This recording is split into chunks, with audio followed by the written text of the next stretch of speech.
Bonjour à toi et bienvenue au message lumière de la famille Myriam.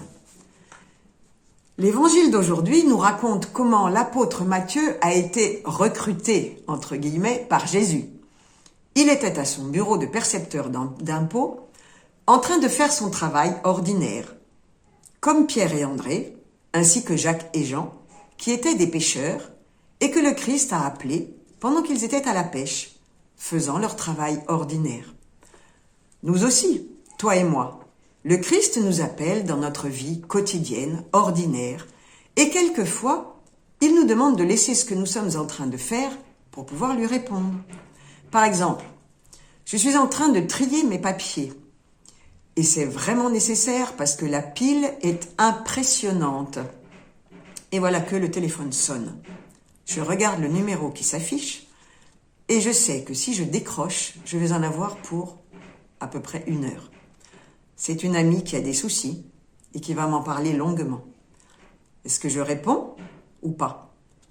Est-ce que comme les 5 apôtres qui se sont levés et ont suivi Jésus aussitôt, je vais répondre à l'appel du Christ? Ou est-ce que je vais me dire, je la rappellerai demain, sachant qu'il y a de grandes chances que j'oublie? Nous avons tous des petites histoires comme celle-ci à raconter. Je peux juste aujourd'hui, comme le dit le pape Jean XXIII, essayer d'être aussi diligent que Matthieu et me lever en laissant la tâche qui m'occupe pour coller à la volonté de Dieu pour moi à ce moment-là. Peut-être que je peux faire ça aujourd'hui. Autre chose me frappe dans ce passage.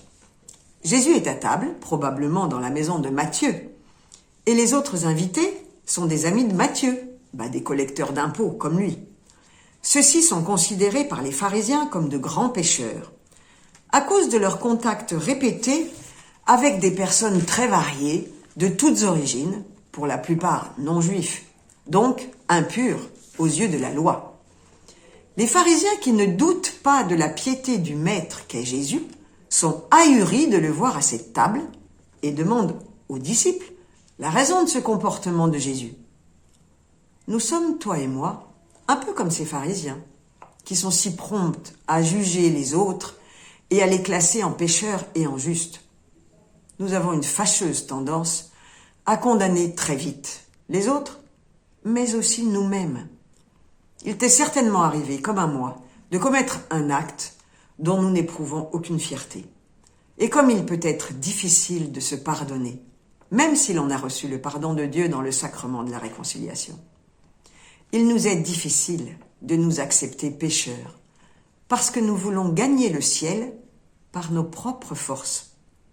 Or, que répond Jésus aux pharisiens? Ce ne sont pas les gens bien portants qui ont besoin du médecin, mais les malades. Allez apprendre ce que signifie « je veux la miséricorde », non le sacrifice. En effet, je ne suis pas venu appeler des justes, mais des pécheurs. Cela dit, heureusement pour nous, parce que s'il avait appelé que des justes, on ne serait pas très nombreux. Le constat de mes fautes et de mes péchés ne doit pas me désespérer, ni toi non plus. Le Christ sait que nous sommes faibles et que chacun de nous est capable de la pire des vilainies sans le secours de la grâce de Dieu. Mais il nous appelle à la miséricorde. Miséricorde envers les autres, mais aussi envers nous-mêmes. Depuis lundi, l'évangile de Matthieu nous présente un Jésus qui sauve. D'abord, il rassure Thomas, qui ne croit absolument pas en sa résurrection. Il calme le vent et les flots en furie. Ensuite, il délivre 2 étrangers de leurs démons. Et enfin, il pardonne ses péchés à un paralytique et le guérit. Aujourd'hui, il confirme cette mission en nous disant qu'il est venu appeler les pécheurs, c'est-à-dire toi et moi. Hier, sœur Suzanne nous invitait à chercher le petit Isaac que nous avions à abandonner pour suivre Jésus et être libres. Aujourd'hui, je nous invite, toi et moi, à rechercher ce qui nous empêche de croire que Jésus est venu pour les pécheurs, ce qui nous pousse à douter de sa miséricorde. Est-ce la honte devant ce que j'ai fait? Est-ce le manque de courage pour changer? pour demander pardon? Est-ce l'idée que ça ne sert à rien parce que de toute façon je vais recommencer? Ou encore autre chose?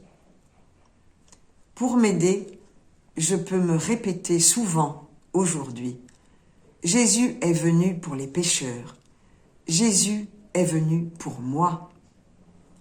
Bonne journée et à bientôt.